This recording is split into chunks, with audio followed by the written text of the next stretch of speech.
Hi guys, another big week in Oz. This week the item that's really been on the agenda is this. The humble strawberry has made big news. I've already actually had some strawberries this year. I had them about a month ago and they're okay, they weren't too bad. But now we have imbeciles in Australia basically sabotaging our food supply by putting needles and pins inside of strawberries. It's unbelievable.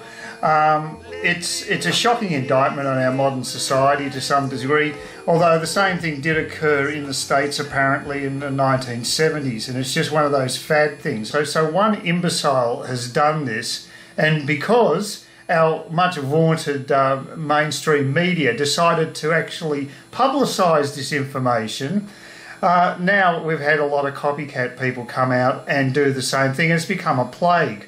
And now not only strawberries are being affected, but bananas and other forms of fruit. It's just ridiculous. And these low-life morons who think somehow they're getting the kicks by sabotaging our food supply, they've increased the penalties by 5 years. I don't think that's going to do a great deal, because the main thing is they've got to catch the people.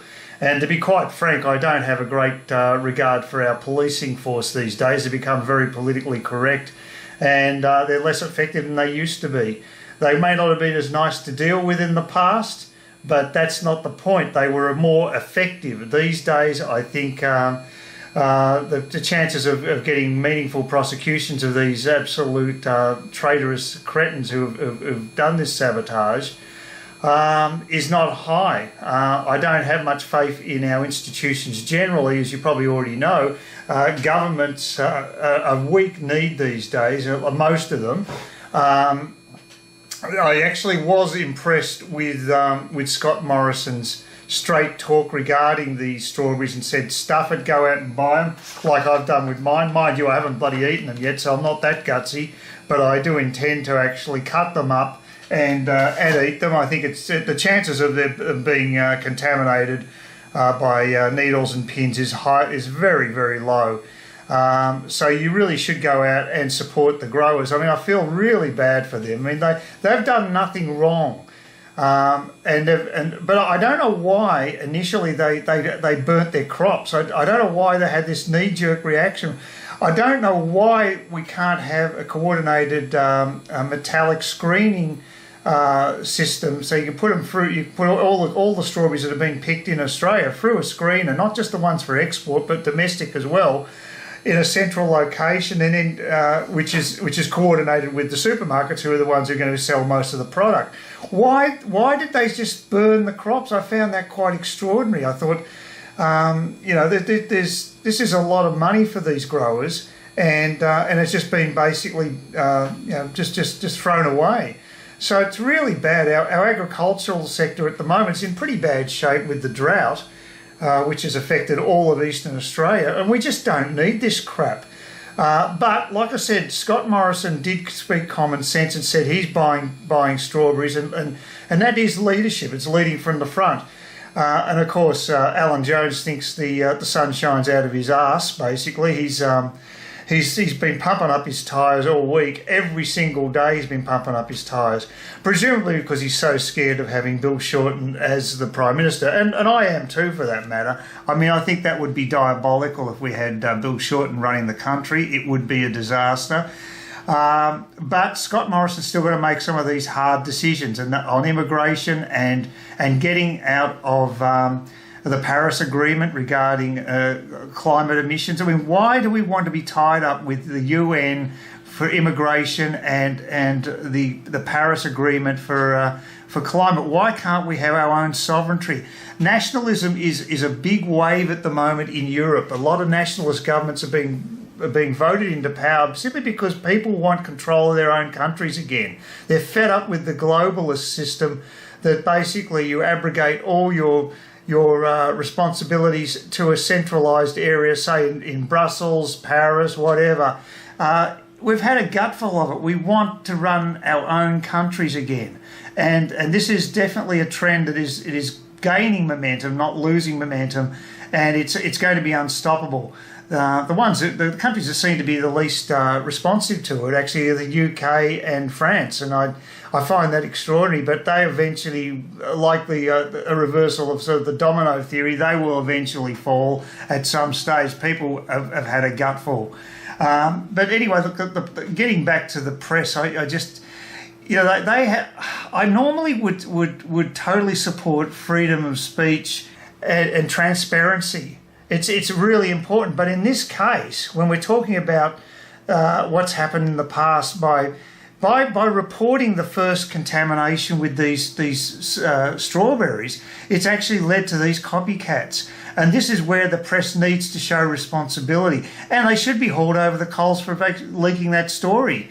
They should have actually suppressed it. Yet the same thing occurs during times of war. You have D notices to make sure that strategic information, sensitive information that could be used by the enemy is suppressed. And there are times when you need to do this. It's not something that sits well with me, but it has to be done occasionally, and on a case-by-case basis. So I think that's fine.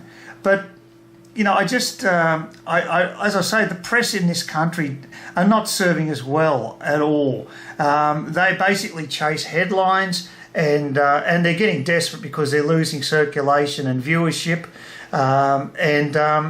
and it's going to get worse before it gets better. And that's why I watch YouTube. I get more in-depth commentary from YouTube than you get any in say mainstream media in Australia, especially say morning TV, which is the total dregs. I haven't watched that for years, and I don't even watch the news. I don't watch. The only thing I actually watched was sport, bit of sport. Unfortunately, my team lost on Friday, but that's just one of those things. That's sport for you, but. That's all I watch mainstream TV for, is basically sport these days. I never watch any current affairs or whatever. I just don't trust that medium anymore.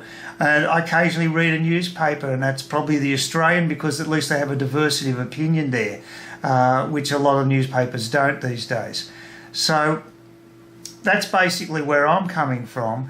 But, the other thing about the press is, say, on the local level, the Cairns Post, they've definitely got an agenda also to pump up the tyres of the Liberals, and a few months ago they regarded Warren Entsch, who's our local federal member, as the Lion of Leichhardt.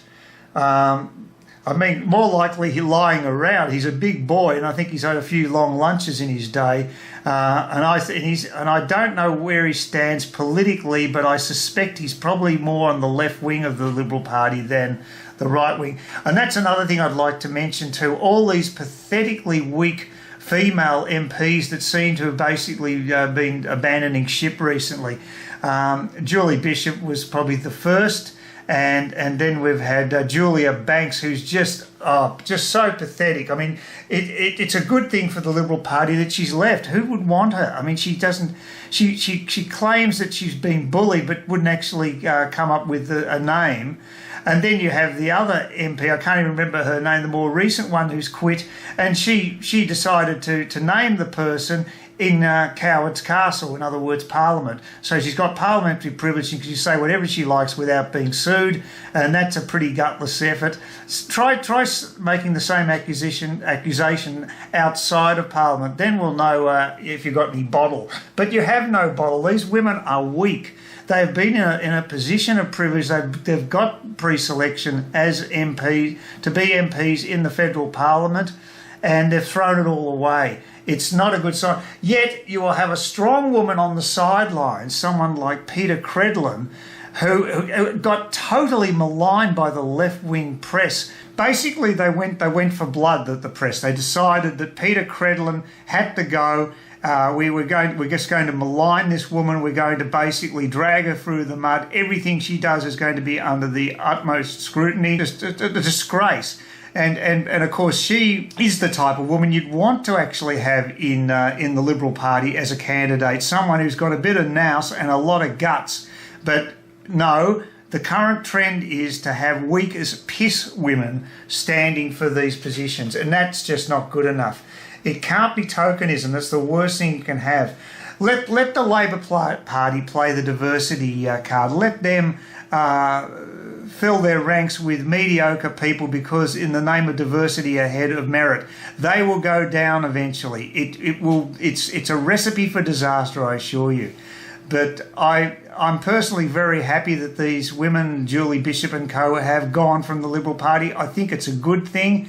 Now we need to get rid of some of the dropkick guys as well, like Zimmerman, who's a left winger, and of course Christopher Pyne. I'd love to see him go, but you know, we can only hope. Oh, one other thing I'd like to mention as a postscript is that I'd like to make a clarification on something I said a little earlier in one of my videos a while back about areas like Lakemba and Dandenong in Victoria. Now I've actually I received an email from an ex-copper who he says he actually frequently shops in Lakemba on weekends, and he never has any hassles with them. He says it's not a no-go area, and I have no reason to disbelieve what he actually said. I hope he's correct, and that is good news if that's the case, because the last thing I want in this country is no-go areas.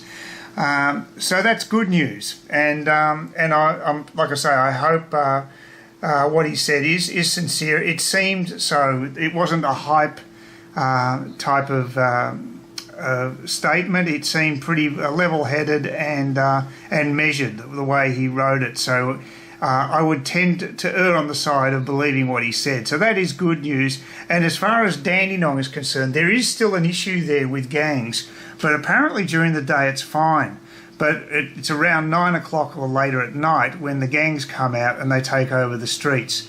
And of course, that could also be a consequence of the weak policing that takes place in Victoria. It seems to me as if the police have virtually given up on taking on gangs in Victoria. They're basically allowed to run roughshod, and it's a consequence of poor leadership or lack of total leadership by Daniel Andrews, who I think is probably the worst premier we've had in this country for a long time. So that's just the clarification I'd like to make for the sake of accuracy and balance. I thought I'd better mention that about those particular areas. So quite not as bad as first reported, but still not ideal. And hopefully we can bring our country together rather than having divisiveness that seems to be pushed at by many leftists in this country.